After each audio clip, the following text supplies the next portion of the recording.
ಸರಕು ಮತ್ತು ಸೇವಾ ತೆರಿಗೆಯ ಸುಧಾರಣೆ ಸ್ವಾಗತಾರ್ಹ ನಡೆ. ಆದರೆ ಇದು 8 ವರ್ಷ ವಿಳಂಬವಾಗಿದೆ. ಈ ವರ್ಷಗಳಲ್ಲಿ ಇದು ಆರ್ಥಿಕತೆ ಹಾಗೂ ಜನರ ಮೇಲೆ ಹೊರೆಯಾಗಿದೆ. ಸರ್ಕಾರಕ್ಕೆ ಈಗ ವಾಸ್ತವ ಮನವರಿಕೆಯಾಗಿದೆ.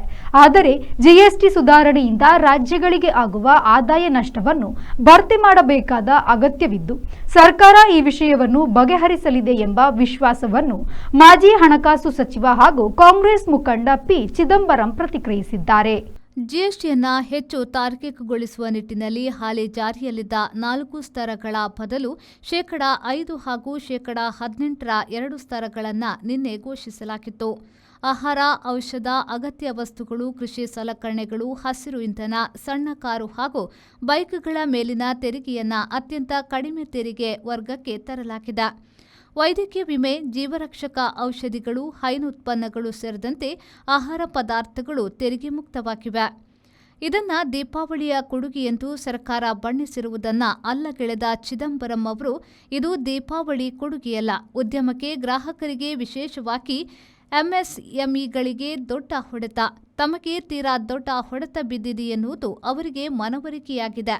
ಇದಕ್ಕಾಗಿ ಅವರು ಪರಿತಾಪ ಪಡುತ್ತಿದ್ದಾರೆ ಎಂದು ಪಿ ಚಿದಂಬರಂ ಅವರು ಹೇಳಿದರು. Hair oil, shampoo, toothpaste was 18%. It's reduced to 5%. Butter, ghee, namkeen, bhujia, utensils, feeding bottle, napkins for babies were all at 12%. It's reduced to 5%. So these are day-to-day, daily necessities which middle class, poor people buy practically every day or every week.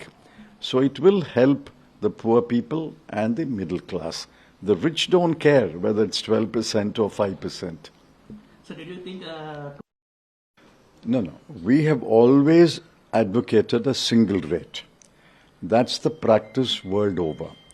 A single rate plus a small plus and a small minus is the pattern that I know of.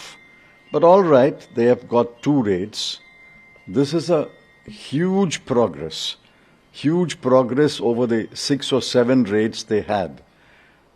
Therefore, I welcome this 2 rate, but in course of time, I think they will come down to a single rate. So, but government says...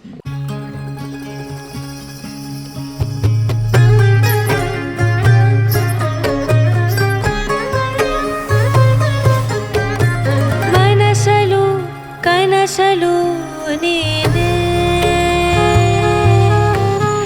ಮನಸಲು ಕನಸಲು ನೀನೇ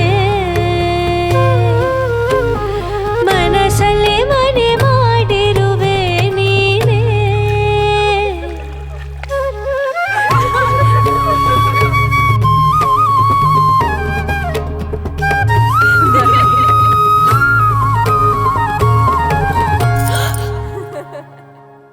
ಕೃತಗಾನ ದನ ತಾನ ಕತಕ ದನ ತಾನ ಕತಕ ದನ ದನ ತಕ